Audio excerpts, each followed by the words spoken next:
Definitivamente todo lo que Dios planeó para que usted y yo estuviéramos hoy aquí ha sido realmente extraordinario. Y vamos a ir de una vez a la palabra de Dios y vamos a leer 1 Corintios 15 del 1 al 11.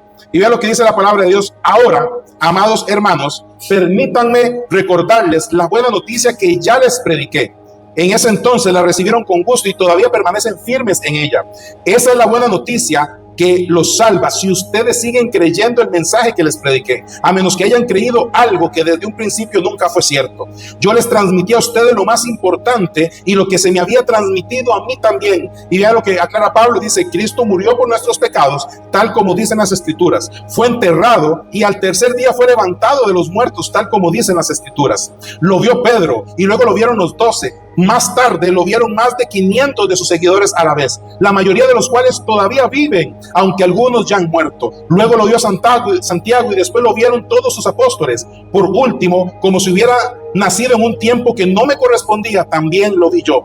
Pues yo soy el más insignificante de todos los apóstoles. De hecho, ni siquiera soy digno de ser llamado apóstol después de haber perseguido a la iglesia de Dios, como lo dice. Sin embargo, lo que ahora soy, todo se debe a que Dios derramó su favor sobre mí y no sin resultados, pues he trabajado mucho más que cualquiera de los otros apóstoles.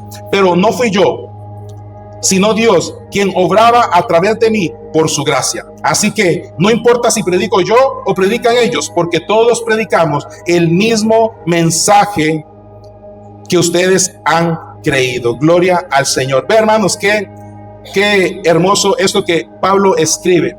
Y Pablo está diciendo algo importante. Y Pablo dice: como está escrito, se cumplió la muerte, el entierro y la resurrección de Cristo. Y aquí voy rápido porque hay mucho que leer. Porque uno puede decir, bueno, ¿a dónde está escrito en la palabra? ¿A dónde Pablo se refiere que está eso? En el Salmo 22, del verso 11 al 18, está escribiendo David, un pastor de ovejas, que Dios lo usaba, Dios lo tocaba, el Espíritu Santo lo inspiraba para que pudiera escribir. Y vea lo que dice el libro de Salmos 22. Dice: no te quedes lejos de mí, porque se acercan dificultades y nadie más puede ayudarme. Mis enemigos me rodean como una manada de toros, toros feroces de Basán me tienen cercado. Como leones abren sus fauces contra mí y rugen y despedazan a su presa. Mi vida se derrama como el agua y todos mis huesos se han dislocado. Mi corazón es como cera que se derrite dentro de mí. Mi fuerza se ha secado como barro cocido. La lengua se me pega al paladar. Me acostaste en el polvo y me diste por muerto. Mis enemigos me rodearon como una jauría de perros. Una pandilla de malvados me acorrala. Han atravesado mis manos y mis pies. Puedo contar cada uno de mis huesos. Mis enemigos me miran fijamente y se regodean, se burlan de mí. Se reparten mi vestimenta entre ellos y tiran los dados por mi ropa. Hermano, esto es David escribiendo.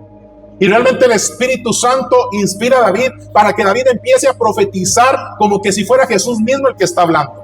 Y si usted quiere una referencia, puede buscar ahí rápidamente. Se lo voy a buscar acá porque no está en las diapositivas. En Mateo 27, vea qué interesante, que esta es la referencia del Nuevo Testamento.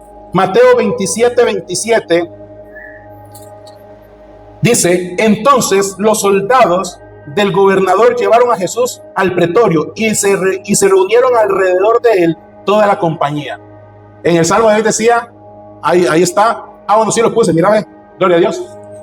Dice: los soldados del gobernador llevaron a Jesús al palacio y reunieron a toda la tropa alrededor de él. David decía eso, que estaban todos ahí. Y en el verso 35 dice: lo crucificaron, y después dice: repartieron su ropa echando suertes. Y aquí David dice: se repartieron mi vestimenta entre ellos, tirando los dados por mi ropa. Vean qué interesante cómo en el Antiguo Testamento viene eso también escrito. Pero aún hay más. El profeta Isaías, en Isaías 53, también habla de la muerte de Cristo. Y dice a partir del verso 2: mi siervo creció en la presencia del Señor como un tierno brote verde, como raíz en tierra seca. No había nada hermoso ni majestuoso en su aspecto, nada que nos atrajera hacia él. Fue despreciado y rechazado, hombre de dolores, conocedor del dolor más profundo. Nosotros le dimos la espalda y desviamos la mirada. Fue despreciado y no nos importó. Sin embargo, fueron nuestras debilidades las que él cargó, fueron nuestros dolores los que lo agobiaron, y pensamos que sus dificultades eran un castigo de Dios, un castigo por causa por sus propios pecados. Pero Él fue traspasado por nuestras rebeliones y aplastado por nuestros pecados. Fue golpeado para que nosotros estuviéramos en paz y fue azotado para que pudiéramos ser sanados. Todos nosotros nos hemos extraviado como ovejas. Hemos dejado los caminos de Dios para seguir los nuestros. Sin embargo, el Señor puso sobre Él los pecados de todos nosotros. Fue oprimido y tratado con crueldad. Sin embargo, no dijo ni una sola palabra. Como cordero fue llevado al matadero y como oveja en silencio ante sus trasquiladores. No abrió su boca. Al ser condenado injustamente, se lo llevaron. A nadie le importó que murieran descendientes, ni que le quitaran, sin descendientes, perdón, ni que le quitaran la vida a mitad del camino. Pero lo hirieron de muerte por la rebelión de mi pueblo. Él no había hecho nada malo y jamás había engañado a nadie, pero fue enterrado como un criminal. Fue puesto en la tumba de un hombre rico. Formaba parte del buen plan del Señor aplastarlo y causarle dolor. Y guarda esta parte, dice, fue parte del buen plan del Señor. Dice, sin embargo, cuando su vida sea entregada en ofrenda por el pecado, tendrá muchos descendientes, disfrutará de una larga vida y en sus manos el buen plan del Señor prosperará. Hermano, el profeta Isaías está diciendo todo lo que Jesús iba a pasar, cómo lo iba a vivir y tal cual sucedió. Y en Juan 12:24 dice, y esto lo dice el mismo Jesús, les digo la verdad, el grano de trigo, a menos que sea sembrado en tierra y que dice, y muera, queda solo. Sin embargo, su muerte producirá muchos granos nuevos, una abundante cosecha de nuevas vidas. ¿Sabe que cuando aquí Jesús está diciendo que el grano tiene que morir, se está refiriendo a Él mismo? Pero dice que cuando ese grano empiece a crecer va a haber mucho fruto, va a haber realmente una gran cosecha. Y yo quiero que usted sepa que esa cosecha que Jesús habla somos nosotros, es usted, soy yo y somos cada uno de los que creemos al Señor. ¿Y por qué puse de principio a fin extraordinario? Porque en el plan de Dios estaba todo realmente planificado. En primer lugar, mi querido hermano, está la muerte. Era un proceso que el Señor había realmente establecido bien. ¿Sabe? Y la muerte tenía una causa. Esa causa era el pecado de cada uno de nosotros. Si nosotros no hubiésemos sido pecadores, si nosotros no hubiésemos sido desobedientes delante del Señor, Él no hubiera tenido que venir a morir. Pero el Señor dice que a raíz de nuestro pecado, Él vino a esta tierra a morir por nosotros. Esa muerte fue parte de una ofrenda para que ya nosotros no tuviéramos que presentar más sacrificios delante del Señor, sino que con una sola ofrenda fuera suficiente para cubrir todos los pecados que cometimos, que cometemos y que vamos a cometer. El sacrificio de Cristo fue la ofrenda más grande y suficiente que se pudo presentar para limpiarnos de toda la maldad. Y en tercer lugar, esa muerte demostraba un sacrificio que se hizo por amor. El Padre dice que de tal manera amó Dios al mundo que por eso entregó a su único Hijo. Y no solamente fue el amor del Padre que dijo, necesito resolver algo con mi gente, necesito resolver algo con este mundo desobediente que no hace caso, necesito hacer algo. Y los amo tanto que en lugar de destruirlos y volverlos a hacer, el Señor que hizo por amor envió a su único Hijo. Y el amor de Dios es tan grande y el amor de Jesús es tan grande que Jesús, pudiendo haberse negado, Él dijo, yo me voy a sacrificar, yo voy a sacrificarme para que cada uno de los que viven en esa tierra puedan tener libertad, puedan tener salvación, puedan tener vida eterna. Hermano, usted y yo no podemos pasar por alto todo lo que Cristo murió. En el Salmo dice que Jesús podía contar sus huesos. ¿Sabe por qué? Porque el castigo fue tan fuerte que realmente a Jesús le arrancaron su piel. Cuando dice que Él podía contar sus huesos, es que literalmente Él podía ver sus huesos, la gente podía ver sus huesos. La gente podía ver los órganos de Cristo a través de los huesos que quedaron al descubierto. Su muerte no fue en vano, su muerte no fue en juego. Si nosotros realmente nos concientizáramos y viéramos el sacrificio total que Él hizo por amor, hermanos, usted y yo no nos quisiéramos mover de este lugar. No quisiéramos dar un paso fuera, porque lo que Él hizo realmente fue maravilloso. Con su sangre nos perdonó, con su sangre nos limpió, con su sangre nos transforma, con su sangre nos limpia de toda maldad, del orgullo, de la vanagloria, de todo lo que el enemigo ha sembrado. El Señor vino a limpiarlo. Y a veces nos quedamos solamente en la muerte, a veces nos quedamos solamente ahí, en esa cruz donde Él sufrió. Cuando entendemos que la muerte de cruz era para los más desgraciados, para los más malos, para ellos era la cruz. Y Jesús no hizo más que venir a demostrar su amor, su misericordia, sanar enfermos, levantar muertos, levantar cojos. Lo único que hizo fue demostrar su amor y lo clavaron en una cruz como un vil pecador. Lo laceraron, lo castigaron, lo maltrataron, le escupieron. Y dice la palabra en Isaías que como una oveja Él no abrió su boca. Él tenía el poder de llegar y decir, Señor, que tus ángeles vengan y los destruyan a todos, pero él decidió quedarse callado por usted y por mí. Él tenía el poder de autosanarse, pero él decidió sufrir. Y en su humanidad él llegó y dijo, Señor, si es posible, pasa de mí esta copa. Pero ¿sabe qué fue lo que impidió que esa copa pasara? El amor que nos tuvo. Y su amor fue tan grande que en su mente él al final dijo, aunque me duele, aunque me lastiman, prefiero morir por este montón de pecadores, pero que un día puedan tener vida eterna. Usted y yo no podemos menospreciar el sacrificio de Cristo, pero tampoco podemos menospreciar en el plan esa sepultura. ¿Sabe? Esa sepultura fue un falso triunfo. Cuando a Jesús lo sepultaron, Satanás empezó a gritar, empezó a brincar de alegría, y Satanás empezó a decir, vencí, lo vencí. Ese era el Hijo de Dios y yo lo vencí. Murió en la cruz y ahora está enterrado. Murió en una cruz y no tiene vida. Murió en una cruz y ya ahora yo soy el que va a gobernar en este mundo. ¿Sabe? Fue un falso triunfo. Satanás pensó que había ganado. Satanás estaba levantando sus manos pensando que había triunfado. Satanás pensó que había alcanzado la conquista y no fue así. Ese tiempo en el que Jesús murió, esos 3 días en los que Jesús murió, fue un tiempo para ajustar cuentas, para que realmente las personas analizaran lo que había pasado, para que las personas entendieran lo que habían hecho. Porque también tenía que cumplirse la palabra, que él moría, iba a ser sepultado y en 3 días iba a resucitar. Yo no sé si usted de esos de los que saca cuentas que dice, pero es que no me da viernes, sábado, domingo, no me dan 3 días. ¿Sabe algo? Cristo no murió viernes. La cultura judía habla del Shabbat, de un sábado, pero el Shabbat, que es un sábado especial en la Pascua, no dependía del día, dependía de las lunas.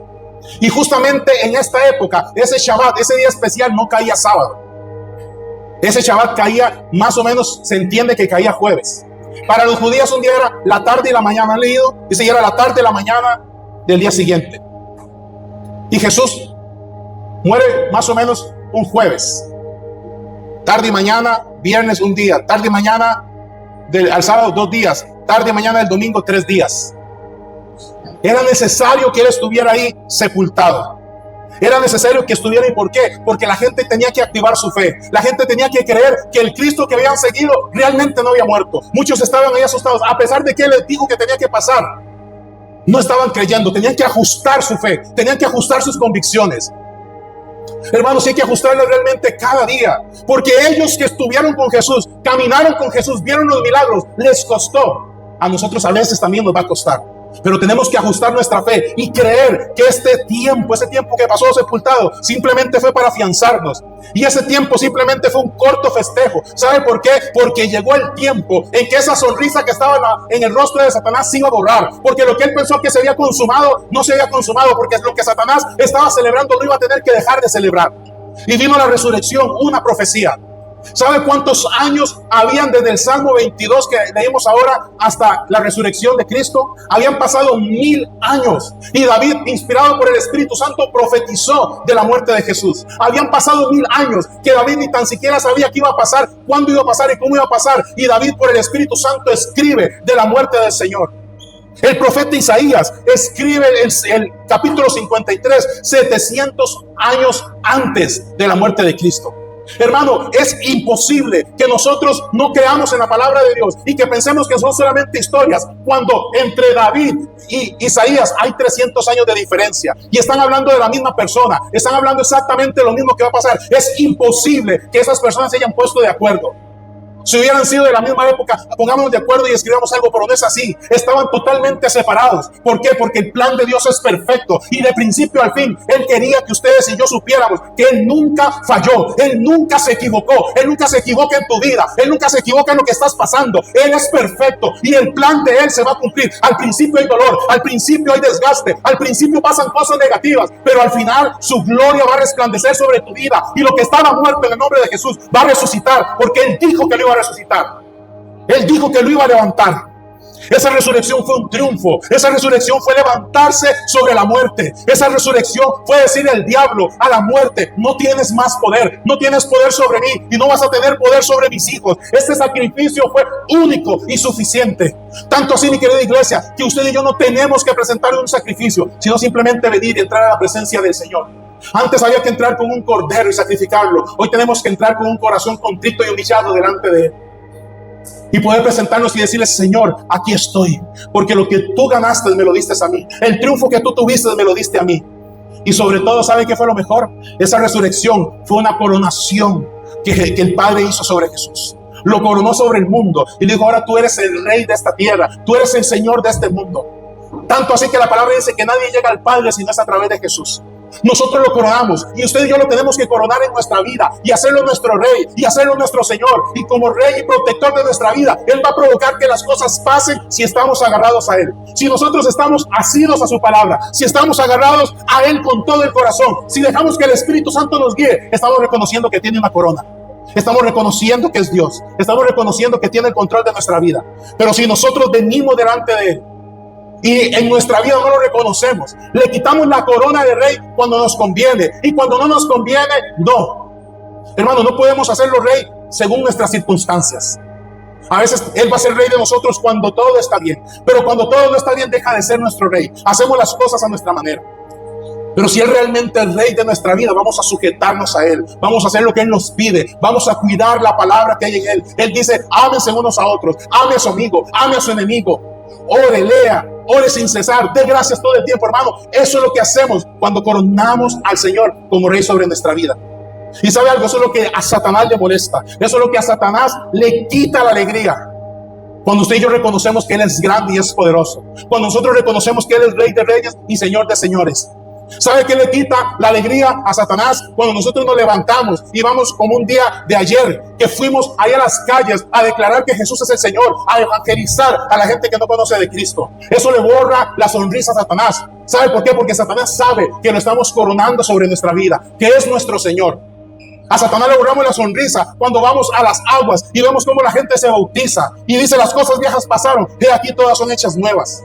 Cuando nosotros coronamos al Señor y dejamos que realmente Él sea el Señor de nuestra vida, todo va a empezar a cambiar. Y hermano, se lo digo con todo el amor del mundo, no es lo que usted piense, no es lo que usted quiera, eso no le importa a nadie. Lo que importa es lo que Dios quiere, lo que Dios se quiera manifestar en usted, el plan de Dios para su vida, donde el Espíritu Santo quiera guiarlo. Es lo que Dios quiere y no lo que usted y yo pensemos. A veces queremos hacer justicia a nuestra manera, queremos controlar las cosas a nuestra manera, queremos decirle a Dios que haga las cosas a nuestra manera. Y déjeme decirle que no es a la manera suya, no es a la manera mía, es a la manera de Dios. No nos gusta hacerlo a la manera de Dios, lo queremos hacer a nuestra forma. No nos gusta seguir los parámetros de Dios, queremos seguir nuestros parámetros y queremos ajustar a Dios a nuestros parámetros y no mis parámetros, ajustarlos a los de Dios. Él no se coronó, Él no murió, Él no resucitó para que nosotros le digamos qué tiene que hacer. Él se sacrificó, murió y resucitó para nosotros hacer lo que Él dice que tenemos que hacer. Si realmente queremos ser sus hijos y reconocer que es Señor, que murió y que el plan fue perfecto, pues entonces tenemos que hacer su voluntad. Tenemos que hacer lo que Él nos dice que hagamos. Saben, si hay un evento que fue testificado, fue la resurrección del Señor. ¿Sabe? Al principio dice que lo vieron Pedro y los apóstoles. Él se dejó ver. Él quiso que vieran que había resucitado. Simplemente hubiera desaparecido de la tumba. Pero Él se dejó ver para decir: ¿saben? Vean, soy yo el que crucificaron, soy yo el que enterraron, pero ahora soy yo el que está aquí vivo, ahora soy yo el que está aquí entronado, ahora soy yo el que está aquí venciendo la muerte, ese soy yo. Luego dice que se le presentó a más de 500 personas. O sea, Jesús quería que todo el mundo lo viera y que hubieran bocas que dijeran: Él vive, Él sí está vivo. La verdad es que Él sí vive. Oye, dice que otros lo vieron y 20 años después vivían y testificaban. ¿Por qué sé yo que 20 años después? Porque Pablo dice en la carta de los Corintios que muchos de los que los vieron aún viven. Y la carta de los Corintios se escribió 20 años después. Hermanos, ahí no había trampa, no había nada que usted diga que lo vio. No, la gente dice: yo vi a Jesús, yo lo vi cuando lo crucificaron, yo lo vi cuando lo enterraron, pero también lo vi resucitado. Ustedes dicen que Él murió y se lo robaron. Yo lo vi con mis propios ojos. Yo estuve ahí. Yo lo seguí a Él y lo vi después de que resucitó. A mí me consta, no uno, no dos, no 10, no 15. Fueron más de 500 los que vieron a Jesús vivo. Nosotros no podemos quedarnos con la duda de que si fue o no fue cierto, fue real. Lo vieron y testificaron de Él. Pero hay uno que fue un testigo fuera de tiempo y fue Pablo. ¿Sabe? Cuando Pablo se encuentra con Jesús, camina hacia Damasco. Y yo empecé a investigar cuándo pasó eso. ¿Cuándo fue que sucedió eso? ¿Alguien sabe cuánto tiempo había pasado? Uno podría decir, bueno, Jesús se quedó ahí, se le presentó unos días después, ¿verdad? Seguro Jesús se fue a tomar café con los discípulos, ¿verdad? Después de que resucitó, y ahí se le ocurrió aparecerse a Pablo. No. Pablo era un joven judío que seguía a los cristianos. Habían pasado alrededor de 3 años cuando Jesús se le aparece a Pablo. ¿Sabe? Y Pablo dice, yo estoy fuera de tiempo. Yo no tengo nada que ver aquí. Yo soy el más pequeño de los apóstoles, pero al Señor le plació. ¿Y sabe por qué? Porque un judío religioso que perseguía a la iglesia, que mataba a los cristianos, el Señor se le presentó cara a cara y le dijo, ¿por qué me persigues, Pablo? En ese momento se llamaba Saulo y le dice, ¿por qué me persigues? Hermano, la prueba más firme que podemos tener realmente es el testimonio de Pablo. Uno que no caminó con Jesús, uno que no vio los milagros, no vio los prodigios, no vio multiplicar el pan y los peces, no vio levantar a Lázaro, no vio sanar a la mujer con flujo de sangre, no vio sanar a los leprosos. Pablo no los vio, pero tuvo un encuentro personal con Cristo, y todo lo que los apóstoles sabían, el Señor se lo transmitió a él. Si hay un testigo fiel y firme de la resurrección del Señor, fue Pablo, que escribió la mayoría del Nuevo Testamento, que levantó iglesias, se proclamó apóstol por autoridad y dirección de Cristo. Esa fue la mejor prueba que pudo haber, y es una prueba irrefutable. Y se cumple lo que se profetizó. Lucas 24, 6 y 7 dice, Jesús no está aquí, ha resucitado. ¿No recuerdan lo que les dijo en Galilea? Les dijo que el Hijo del Hombre debía ser entregado en manos de los pecadores, ser crucificado y resucitar al tercer día.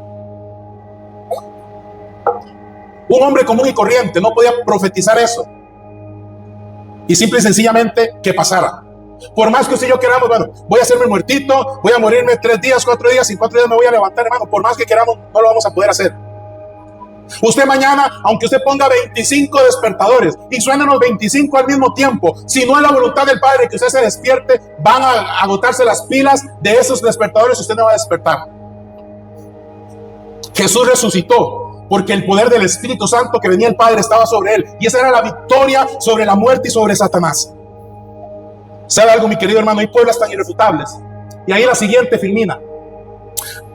Hay escritores que ustedes están viendo ahí en pantalla. Esta gente no eran cristianos, eran historiadores que vivieron en la época. Y ahí está uno de los más conocidos, Flavio Josefo. Él caminó, estuvo en la época de Jesús, él lo vio, y escribe algo tan interesante. Se lo leo aquí en esta otra parte. Dice, ahora, había por aquel tiempo un hombre sabio, Jesús, si fuera apropiado llamarlo hombre. Él no sabía qué era. Flavio no sabía, simplemente estaba viendo un hombre ahí. Dice, por cuanto era un hacedor de obras extraordinarias, un maestro para aquellos hombres que acogen la verdad con complacencia. Él atrajo hacia sí muchos judíos y gentiles. Él era el Cristo. Y cuando Pilatos, a sugerencia de las figuras más relevantes entre nosotros, lo condenó a la cruz, aquellos que lo habían amado desde el principio no lo abandonaron. Hermano, él no está contando una historia que le contaron. Flavio está contando lo que él vio. Un no cristiano, un escritor, un testigo que estuvo ahí.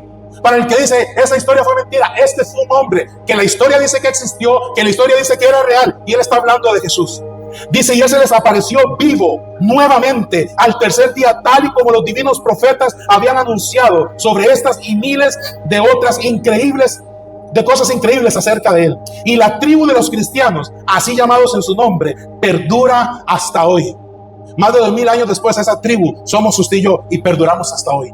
Esa es la prueba más fuerte, más irrefutable. Y no solamente ellos.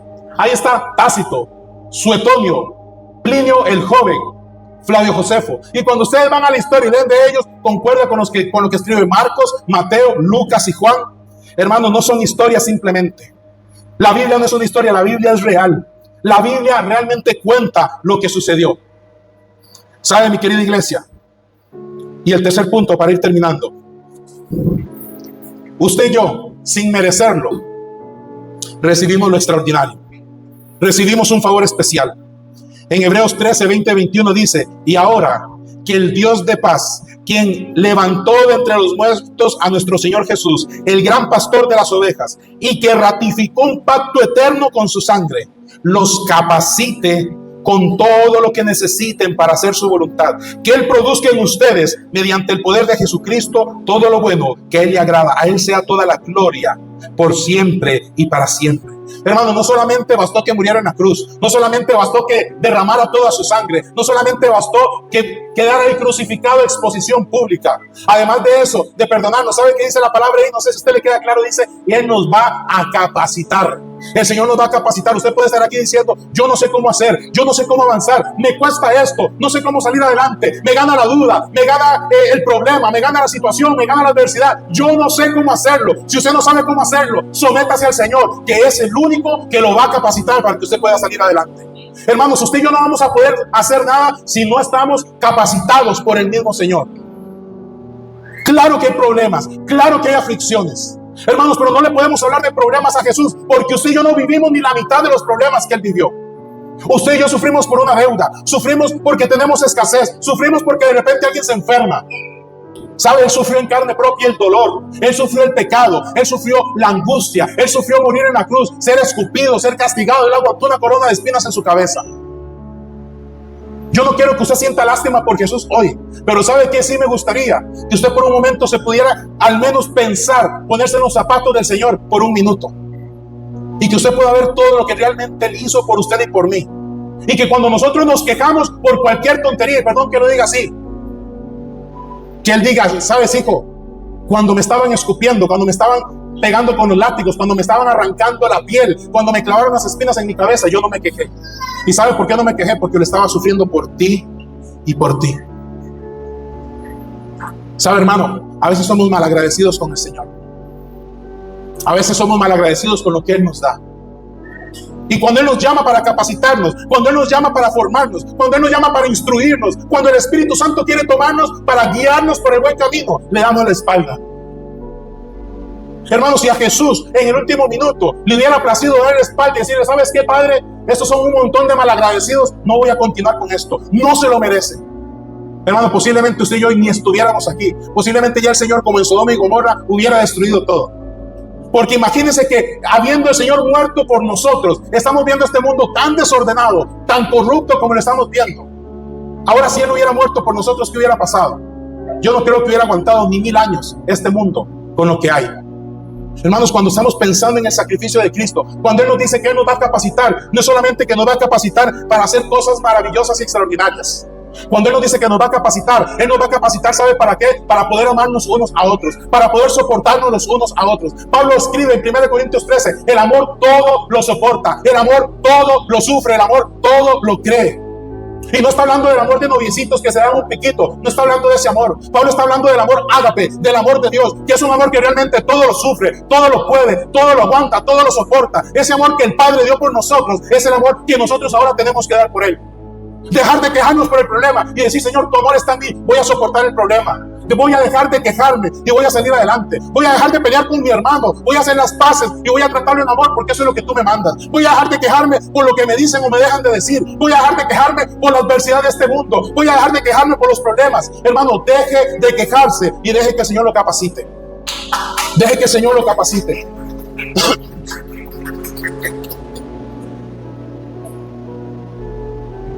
La gracia del Señor y su misericordia están sobre nosotros. 1 Pedro 1:3 dice, bendito sea Dios, Padre de nuestro Señor Jesucristo, por su gran misericordia nos ha hecho nacer de nuevo mediante la resurrección de Jesucristo de entre los muertos, para que tengamos una esperanza viva. Hermanos, no merecíamos tanto. El Padre lo mandó a morir, el Padre lo mandó a sufrir. ¿Sabe que cuando Jesús estaba en la cruz y dijo, Padre, ¿por qué me has desamparado? ¿Sabe? Mucha gente incrédula que solamente busca excusas. Dice, ¿cómo vamos a creer en un Dios de amor si Cristo ahí en la cruz dolido lo dejó ahí? ¿Cómo vamos a creer en un Dios todopoderoso si su hijo estaba muriendo con dolor y lo dejó ahí? ¿Sabe? Si alguien tuvo dolor en ese momento fue el Padre.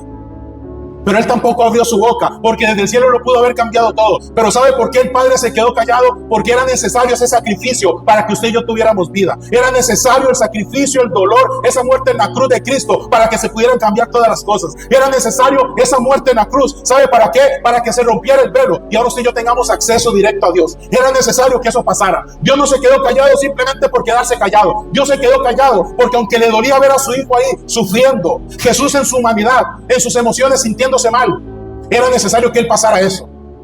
Y Jesús dijo, ¿por qué me has abandonado? En su humanidad. pero dentro de sí sabía que era el plan de Dios. ¿Por qué? Porque antes de morir que llegue dice: Padre, consumado es. ¿Sabe esa palabra consumado es en griego? ¿Sabe qué significa? Significa ya todo está pagado. Ya todo está pagado. Hermano, todo el pecado que usted consumió está pagado. Todo lo malo que usted ha hecho, esa factura que el diablo le pasa a usted, ya está cancelado. Todo lo malo que estaba así al lado nuestro, esa acta de juicio, de encarcelamiento que Satanás había puesto, ese es un mentiroso, ladrón, es un frustrado, póngalo en lo que sea ahí. El Señor dice: consumado es. Todo eso está pago. Ya todo se pagó. Hermanos, y a veces hacemos como cuando tenemos un problema, vamos a la basura a buscar la factura para decir: no, vea, esto es lo que yo compré. Hermano, deja de andar buscando en la basura esa factura que el diablo un día le dio. El Señor eso lo tomó y lo mandó a lo profundo del mar.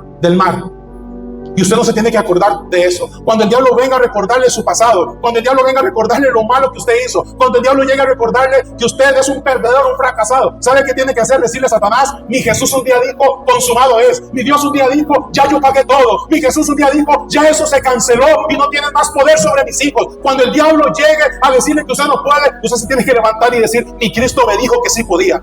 Y yo todo lo puedo en Cristo que me fortalece. Yo sí lo puedo en Él. Yo creo en Él. Sé que lo puede hacer y lo seguirá haciendo en mi vida. No importa, mi querida iglesia, quién. No importa quién predique, no importa quién lo haga. ¿Sabe qué es lo importante? Lo importante es poder creer. Romanos 10, verso 9 dice: si declaras abiertamente que Jesús es el Señor y crees en tu corazón que Dios lo levantó de los muertos, serás salvo. Hermano, oiga esto, ve ese pasaje. Y yo estaba meditando en eso, porque a veces, ¿sabe qué nos han enseñado? Nos han enseñado hasta la saciedad a un Cristo crucificado. Nos han enseñado hasta la saciedad a un Cristo muerto. Llegamos a la iglesia y vemos a un Cristo en la cruz. Hay una procesión y vemos al Cristo cargando la cruz en su espalda. En todo lado vemos a un Cristo crucificado, a un Cristo vencido, a un Cristo sin poder. Y está bien, porque ese sacrificio dio paso a la bendición. Pero la palabra de Dios dice que a los que creen, dice: si crees en tu corazón que Dios lo resucitó. Si usted y yo creemos que Él resucitó, si usted y yo creemos que Él se levantó de los muertos, entonces ahí vamos a ser salvos. ¿Sabe por qué?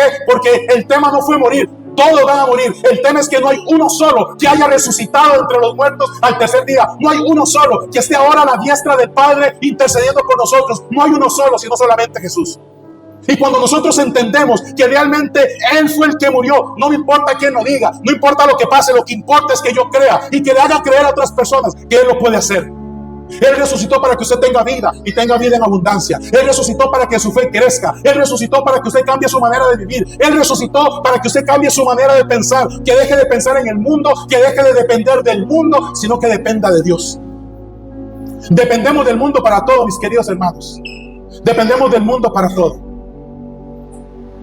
Y yo se los digo y se los vuelvo a repetir. En algún momento yo sentí algo en mi corazón, de ver que de repente estábamos acá, hemos venido trabajando en la iglesia, la música, están bien preparados, y de repente la gente no llegaba a la iglesia. Digo: Señor, ¿qué más hacemos? Pero ¿sabe algo? El Señor me habló y me dijo: es que no depende de usted. Inclusive no depende de la iglesia. Depende de los que creen en mí. Depende de los que creen que yo resucité. ¿Sabe por qué? Porque solo los que creemos que Él resucitó vamos a hacer lo que Él nos dice que hagamos. Los que creemos que Él realmente se levantó de los muertos vamos a cumplir el propósito de Dios en nuestra vida. Los que creemos que Él realmente se levantó de entre los muertos, venció la muerte y tomó potestad sobre todo. Solo los que creen en eso tienen poder del Espíritu Santo para llamar las cosas que no son como si fueran. Nada de lo que nosotros creamos va a cambiar por nuestras palabras. Nada de lo que nosotros queramos va a cambiar por nuestro lindo rostro. Nada de lo que nosotros soñamos va a cambiar por lo inteligentes o sabios que seamos. Nada va a cambiar por lo mucho que leamos, por lo mucho que estudiamos. ¿Sabe? Las cosas van a cambiar por lo mucho que nos sometamos a aquel que murió y resucitó. Las cosas van a cambiar cuando hagamos su voluntad y no la nuestra. Cuando creamos en eso y entendamos que Él se levantó de los muertos para darnos esa vida. Esa es la vida que Él quiere que vivamos. No solamente una vida eterna en el cielo, sino una vida de bendición aquí en la tierra. Pero para vivir una vida de bendición aquí en la tierra hay que creer en Él. Hay que hacer lo que Él dijo. Hay que negarse a sí mismo, tomar su cruz y seguirle. Hay que creer en que Él va a suplir todas nuestras necesidades según sus riquezas en gloria. Hay que creer que Él va a dar vida a lo que estaba muerto. Y sin importar lo que esté pasando, sin importar cuánta lepra haya en sus negocios, en su economía, Él va a llegar y va a sanar esa lepra. Él va a llegar y va a sanar toda enfermedad que haya en su vida, todo dolor, toda tristeza, toda angustia. Él lo va a cambiar. Yo lo voy a invitar a que usted se ponga de pie, mi querido hermano.